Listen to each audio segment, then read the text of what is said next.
चलिए बच्चे लोग, आप लोगों का स्वागत है किसमें। हाँ, तो आप लोगों का स्वागत है किसमें? बीसी के चैप्टर 1 एंड इंट्रोडक्शन के एमसीक्यूज में। बराबर है। सिंपल। ये छोटे छोटे स्लॉट्स इसीलिए आप लोगों के लिए लेके आ रहे हैं कि 5 7 10 मिनट में आपके क्या 5 7 8 9 10 जितने भी एमसीक्यूज होते हैं वो क्या एक साथ सॉल्व हो जाए और आप क्या फ्रेश के फ्रेश रहे। यो, चलिए, बहुत आसान सवाल है, देखिए आपके सामने। Chartered accountants are the dash of nations resources. Chartered accountant तो नहीं हो सकते, तो पहला ऑप्शन स्क्रैप, तो ऑटोमेटिकली ऑप्शन डी भी स्क्रैप। सर प्रोफेशनल तो वो है ही, लेकिन वो नेशन के रिसोर्सेज के क्या है, कस्टोडियन कहलाते हैं। हाँ, चार्टर्ड अकाउंटेंट क्या कहलाते हैं बच्चे लोग?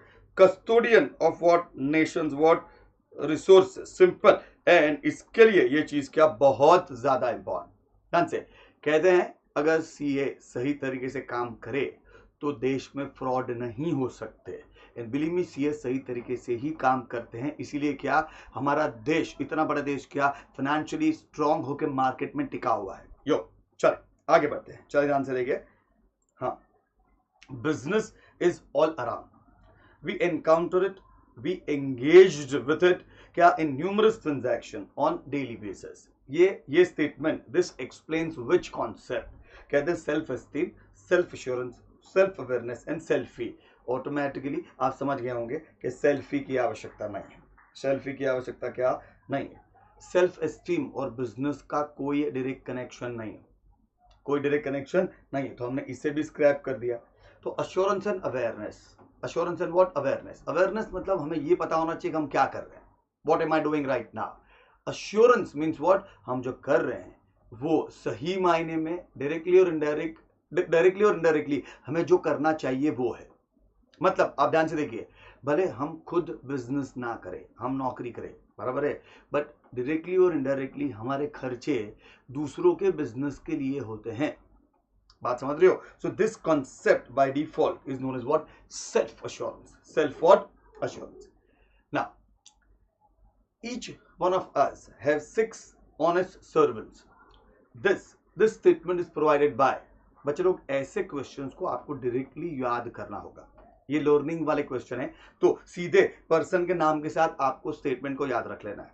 हाँ, ऐसे तो हम कहते हैं कि सब कुछ समझिए, बट इसमें समझने जैसा कुछ नहीं है। There is nothing to understand, you should remember everything as it is. Simple. तो कहते हैं क्या क्या mister what? Rudyard Kipling. Kipling और क्या उन्होंने ये 6 सर्वेंट्स वाली बात की है, तो ये लर्निंग वाला क्वेश्चन हो गया। ये लर्निंग वाला क्वेश्चन हो गया, आपको याद रखना है। Fairly very good question. कहते हैं business world, business India, business today, India Forbes, ये सारे किसके एग्जाम्पल्स है? तो अगर आपको मॉड्यूल और मॉड्यूल के बाहर का थोड़ा भी नॉलेज है बच्चा लोग, तो यू विल अंडरस्टैंड ये सारे बिजनेस मैगजीन्स के एग्जाम्पल्स है। ये बहुत जरूरी बच्चा लोग। सिर्फ module definitely will get you what? Awesome marks. But कभी कभार इंस्टीट्यूट मॉड्यूल्स के कॉन्सेप्ट से रिलेटेड क्वेश्चन, आपके पोर्शन से रिलेटेड प्रैक्टिकल क्वेश्चन पूछ लेते हैं। तो अगर आपके पास ऐसा कोई नॉलेज है तो बहुत बढ़िया है, बहुत बढ़िया है, पास होने में बहुत ज्यादा आसानी हो जाएगी। आगे, all that we do to earn a living comprises of what? Economic activity. ये सही है या सही नहीं है?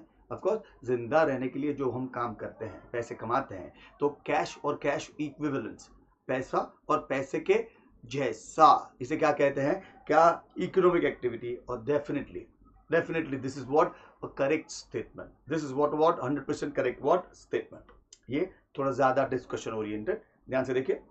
The economic activities are distinguishable merely by the presence of livelihood motive. That's simple. कहते हैं इंसान एक्टिविटीज करते हैं, क्यों? क्योंकि उनको अच्छे तरह से जीना है। अच्छे तरह से कैसे जी सकते हैं? क्या जब हम क्या पैसे कमाएंगे तब। तो ऐसी सारी एक्टिविटीज जो हमें अच्छी लाइफ दे सकती है। अच्छी लाइफ की वजह से क्या, अच्छी लाइफ के लिए हमें क्या चाहिए? पैसे चाहिए। तो ऐसी सारी एक्टिविटीज जो पैसे से कनेक्टेड है वो बाय डिफॉल्ट क्या है? इकोनॉमिक है। और ये लाइवलीहुड मोटिव, जिंदा रहने का इंटेंशन, ये क्या है? इकोनॉमिक और नॉन इकोनॉमिक का बेसिक डिस्टिंग्विशेबल फैक्टर है। बेसिक डिस्टिंग्विशेबल क्या फैक्टर है, तो ये स्टेटमेंट भी क्या करेक्ट है। अब आगे, ह्यूमन एंगेजमेंट्स इन ऑल, ध्यान से रीड कीजिए, social, religious, cultural, personal, recreational, charity और patriotic activities are bundled as what. हाँ भाई, ये जो सोशल, रिलीजियस, कल्चरल, पर्सनल, ये सारी एक्टिविटीज इकोनॉमिक है नहीं है, तो इकोनॉमिक नहीं है तो ये कैंसल, बराबर है, तो ऑटोमेटिकली ये कैंसल, ऑटोमेटिकली क्या ये भी तो कैंसल, तो बच गया क्या नॉन इकोनॉमिक।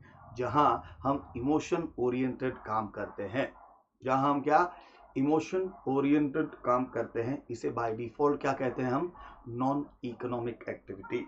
जहां हमें सामने क्या रिटर्न मिलेगा, हाँ what will I get in return, we don't think about that option, इसे कहते हैं इकोनॉमिक एक्टिविटीज, इसे कहते हैं नॉन इकोनॉमिक एक्टिविटीज। आगे बढ़ते हैं, economic activities are said to be driven by rationality, see what do I get in what return, b what is in it for me और self interest। अभी बात हुई, not even what 10 seconds, क्या बात हुई भाई, मुझे वापस इन रिटर्न क्या मिलेगा, क्या मिलेगा, ये जो मुझे क्या मिलेगा इन रिटर्न, ये जो सवाल है ना, मेरा क्या फायदा होगा, ये इकोनॉमिक थिंकिंग है, ये क्या है इकोनॉमिक थिंकिंग है, और इसी के वजह से ये स्टेटमेंट क्या है करेक्ट स्टेटमेंट है। बहुत आसान सवाल था, बहुत आसान क्या सवाल था। अब ध्यान से, human engagements in all social, religious, cultural, personal, recreational, charity, patriotic activities are bundled together is what simple. अभी डिस्कस किए, खाली नीचे के ऑप्शन चेंज हो गए, बच्चे लोग ध्यान से, ये सारे के सारे क्या है, ये सारे के सारे by default what non economic activities है, ये सारे के सारे बाय डिफॉल्ट क्या है नॉन इकोनॉमिक व्हाट एक्टिविटीज है। चल आगे बढ़ते हैं, अब ध्यान से मत चलो, ये इंपॉर्टेंट है, इसके लिए स्पेसिफिक वर्ड को चूज करना है।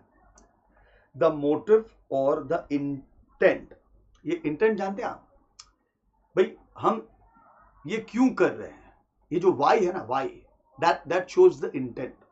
जैसे आपको कोई पूछता है भाई सीए क्यों कर रहे हो, sir I want to become what, क्या चार्टर्ड अकाउंटेंट, इसीलिए हम इतनी मेहनत कर रहे हैं। तो ये जो इंटेंट, ध्यान से, अब ये इंटेंट के ऊपर फोकस है। द मोटिव और the intent behind any activities is such a dash determinants of economic और non economic dichotomy। dichotomy मतलब bifurcation या क्लासिफिकेशन या डिस्क्रिमिनेशन। भाई इकोनॉमिक और नॉन इकोनॉमिक एक्टिविटी की क्या जो बेस लाइन है, डिफरेंस करने वाली लाइन है, वो किसके ऊपर ज्यादा डिपेंडेंट है।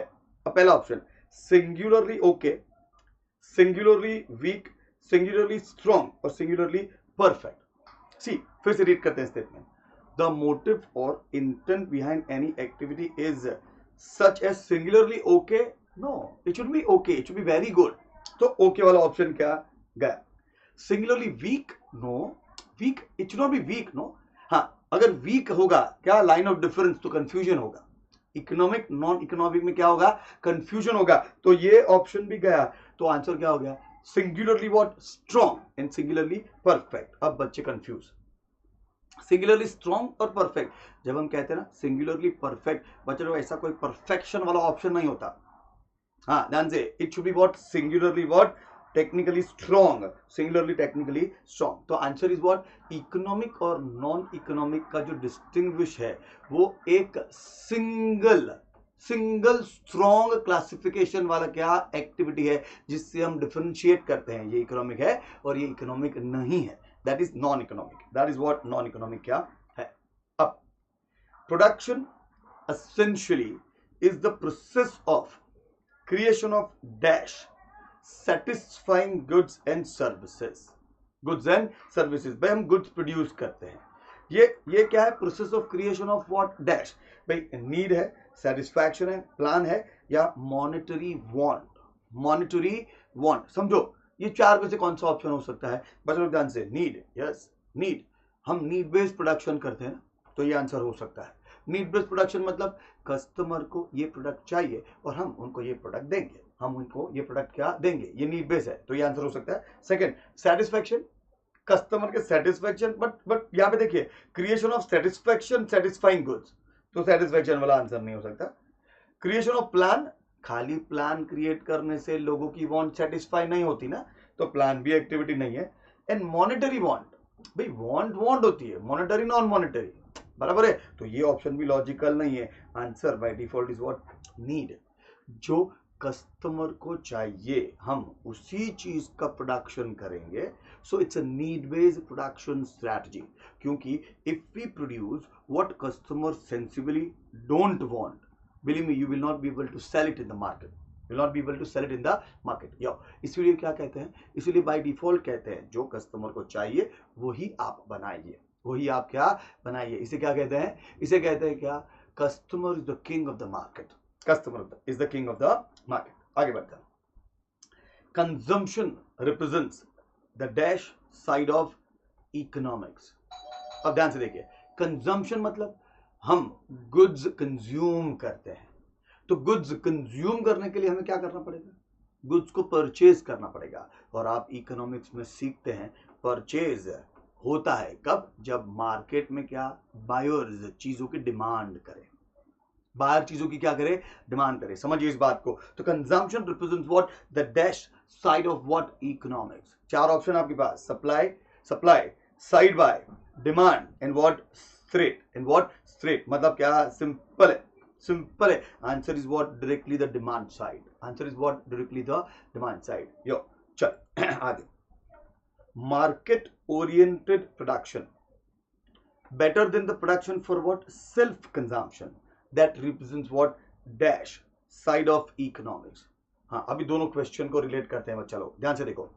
जब हम कुछ डिमांड करते हैं, सोसाइटी, कस्टमर जब कुछ क्या डिमांड करता है, तो डिमांड को सेटिस्फाई करने के लिए क्या होता है, क्या मार्केट इसे प्रोड्यूस करेंगे, मार्केट उसे प्रोड्यूस करेंगे। मतलब डिमांड को सेटिस्फाई करने के लिए सप्लाई चाहिए, सप्लाई होती रहे इसीलिए क्या, मार्केट उसे प्रोड्यूस करता है। तो ऑटोमेटिकली ये जो प्रोडक्शन है वो क्या है, it's what, the supply side of the क्या सोसाइटी, और you can say what, economics.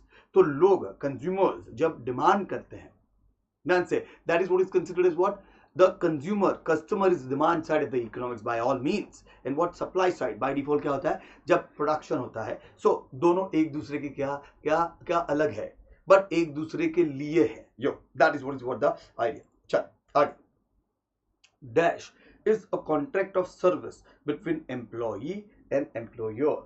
Of course इसे क्या कहेंगे हम, इसे क्या कहेंगे हम, भाई सर, एम्प्लॉय और एम्प्लॉई जब साथ में एग्रीमेंट साइन करते हैं कि भाई एम्प्लॉय एम्प्लॉयर के लिए काम करेगा और काम के बिहाफ में एम्प्लॉयर इसे मंथली सैलरी देगा, वो जो एग्रीमेंट बनता है उसे कहते हैं क्या क्या, contract of employment. Simple. So that is what known as what, the employment. That is what by default what, employment. Sir तो जॉब और एम्प्लॉयमेंट में क्या फर्क हो सकता है, जॉब हम बिना नौकरी के भी कर सकते हैं, समझो, इसे हम जॉब वर्क कहते हैं। भाई भाई फ्रीलांसिंग मतलब मुझे काम चाहिए, आपको काम देना है, बट आपको नौकरी नहीं देनी, तो आप क्या करते हैं, आप क्या करते हैं, सर ये काम ले जाइए, काम खत्म करने पे आपको इतना पैसा मिलेगा, बात खत्म, बात क्या खत्म हो गई। तो जब इस तरह से हम काम करते हैं उसे कहते हैं जॉब वर्क। हाँ, एक एक जॉब के हिसाब से पेमेंट मिलती है, एक एक जॉब के हिसाब से काम मिलता है, कोई एम्प्लॉयर नहीं, कोई एम्प्लॉय नहीं।